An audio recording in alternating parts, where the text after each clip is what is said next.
नमस्कार दोस्तों। आज हम बात कर रहे हैं शिक्षक संग्रह अर्थात कंपेंडियम की। जैसा कि हम सभी जानते हैं, शिक्षण संग्रह कंपेंडियम के साथ ही विद्यालयी वातावरण और शिक्षण अधिगम प्रक्रिया को व्यवहारिक और अधिक प्रासंगिक रूप देने की दृष्टि से हमारी सरकार द्वारा 3 हस्त पुस्तिकाएं विकसित की गई हैं, जिनका नाम है आधारशिला, ध्यानाकर्षण और शिक्षण संग्रह। इन हस्त पुस्तिकाओं में पहली आधारशिला, जो कक्षा 1-2 के बच्चों को भाषा और गणित की बुनियादी समझ विकसित करने के लिए बनाई गई हैं। इसमें उनसे संबंधित जरूरी और रोचक जानकारियों का समावेश किया गया है। दूसरी ध्यानाकर्षण, शिक्षण अधिगम प्रक्रियाओं में बहुत से बच्चों का अधिगम स्तर जब कक्षा के अनुरूप नहीं होता, इन बच्चों की पहचान कर विशेष शिक्षण तकनीकियों द्वारा मूलभूत दक्षताओं का विकास किया जाना आवश्यक होता है। और ध्यानाकर्षण हस्तपुस्तिका में शिक्षकों की मदद करने के लिए विभिन्न प्रभावी शिक्षण तकनीकियों को स्पष्ट किया गया है। तीसरी हस्तपुस्तिका शिक्षण संग्रह है। शिक्षकों की आवश्यकताओं तथा व्यावसायिक विकास की दृष्टिगत रखते हुए इन हस्तपुस्तिकाओं में आवश्यक जानकारी, उपयोगी सूचनाएं एवं विभिन्न शैक्षिक संदर्भों का समावेश किया गया है। अतः इनका प्रारंभ से अंत तक अध्ययन करना अत्यंत आवश्यक है। इस पुस्तिका में कुल 6 भागों में टीचर्स कंपेंडियम 265 पेजों की एक पुस्तिका है, जिसमें कुल 6 भाग हैं। प्रथम भाग में शिक्षण संग्रह की आवश्यकता और अवधारणा के बारे में बताया गया है, जबकि दूसरा भाग शिक्षण संग्रह की अंतर्वस्तुओं के बारे में है। शिक्षण संग्रह की अंतर्वस्तुओं में प्रभावी शिक्षण कैसे किया जाए, शिक्षण योजना में क्या, क्यों और कैसे, शिक्षण योजना के क्या प्रमुख बिंदु होंगे, शिक्षण योजना का प्रारूप क्या होगा, शिक्षण योजना का आधार अर्थात लर्निंग आउटकम यानी अधिगम संबंधी परिणाम के बारे में बताया गया है।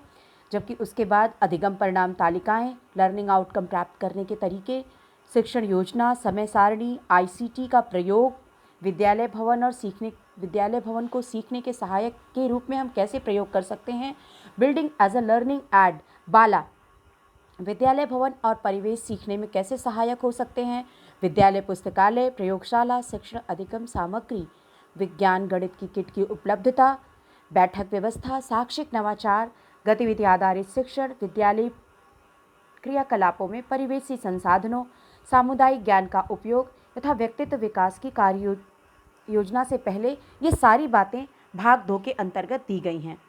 व्यक्तित्व विकास की कार्य योजना भाग 3 के अंतर्गत आती है, जिसमें प्रातःकालीन सभा, सांध्यकालीन सभा, सहशैक्षिक गतिविधियाँ, खेल संबंधी गतिविधियाँ एवं प्रतियोगिताएं, जीवन कौशल विकास, व्यक्तिगत स्वच्छता, व्यावसायिक परामर्श और बाल संसद हैं।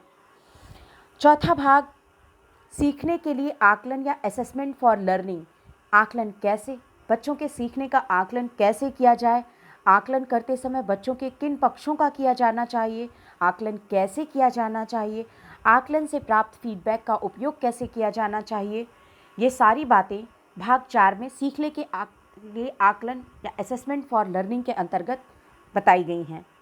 5वें भाग विद्यालय नेतृत्व अर्थात स्कूल लीडरशिप, संकल्पना, इसके अंतर्गत संकल्पना, शैक्षिक नेतृत्व के गुण, शैक्षिक नेतृत्व के प्रकार, विद्यालय का विजन, व्यावसायिक दक्षता का विकास, सामुदायिक सहभागिता, समावेशी शिक्षा, रिपोर्टिंग अर्थात रिपोर्टिंग एवं डॉक्यूमेंटेशन आते हैं। भाग 6 परिशिष्ट है, जिसमें शिक्षण योजनाएं, शैक्षिक गतिविधियां, समय सारणी, केस स्टडीज, सामुदायिक सहयोग संबंधी और कक्षा शिक्षण संबंधी केस स्टडीज दी गई हैं। राष्ट्रीय कार्यक्रम पाठ्यचर्या की रूपरेखा 2005 का संक्षिप्त परिचय, निःशुल्क और अनिवार्य बाल शिक्षा का अधिकार अधिनियम 2009 का संक्षिप्त परिचय, उपयोगी शैक्षिक वेबसाइट तथा प्रार्थना समूहगान संग्रह एवं प्रातःकालीन तथा सांध्यकालीन सत्र की रूपरेखा के बारे में बताया गया है। इस तरह हम जानते हैं कि वस्तुतः शिक्षण संग्रह अर्थात कंपेंडियम से आशय ऐसी पुस्तिका है जिसमें ऐसी सूचनाओं का संकलन या संग्रह किया गया है जो आकर्षक स्कूल परिसर, शिक्षण कौशलों, शिक्षण योजनाओं, लर्निंग आउटकम्स, पुस्तकालय, प्रयोगशालाओं जैसे शिक्षण अधिगम प्रक्रिया को प्रभावित करने वाले प्रमुख कारकों से संबंधित है। इनका उपयोग हम शिक्षकों को दैनिक कक्षा शिक्षण के नियोजन और क्रियान्वयन में हम कर सकते हैं, जिससे कि सभी बच्चे सहज रूप से सीखें, उन्हें सीखने में आनंद का अनुभव हो। पाठशाला में आकर्षक और संसाधन समृद्ध वातावरण हो, जो बच्चों को सीखने और व्यक्तित्व के निर्माण में सहायक हो।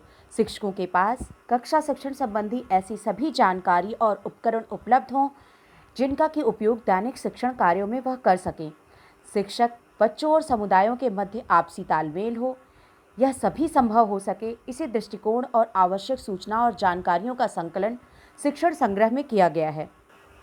अब हम चलते हैं भाग 2 की ओर, जहाँ के शिक्षण संग्रह की अंतर्वस्तुओं के बारे में बताया गया है, जिसमें प्रभावी शिक्षण कैसे हो, शिक्षण की कार्य योजना क्या, क्यों, कैसे इत्यादि के बारे में बताया गया है।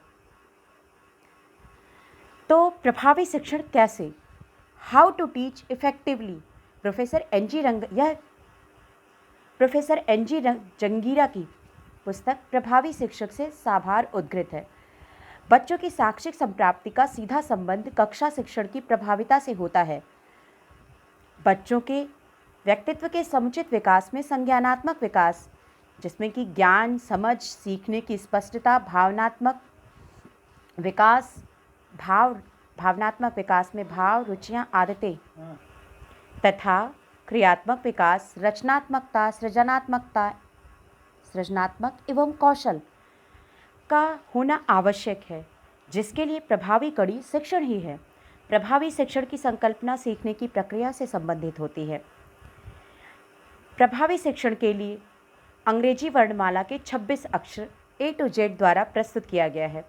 प्रभावी शिक्षण के यह 26 तरीके एक दूसरे से क्रमबद्धता के रूप में प्रभावी शिक्षण की सीढ़ी, लैडर ऑफ इफेक्टिव टीचिंग पर प्रदर्शित किए गए हैं। इन तरीकों को हम और आप आवश्यकता अनुसार अपनी कक्षा शिक्षण की प्रक्रिया के दौरान अपनाएंगे तो निश्चित ही शिक्षण प्रभावी होगा।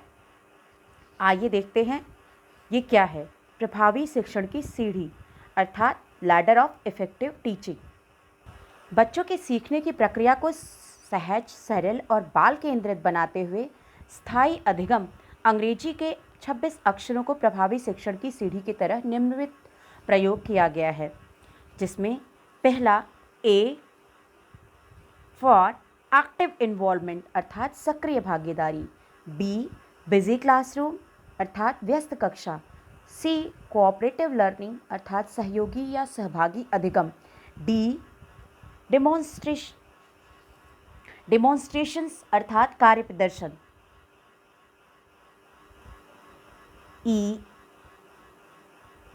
E अर्थात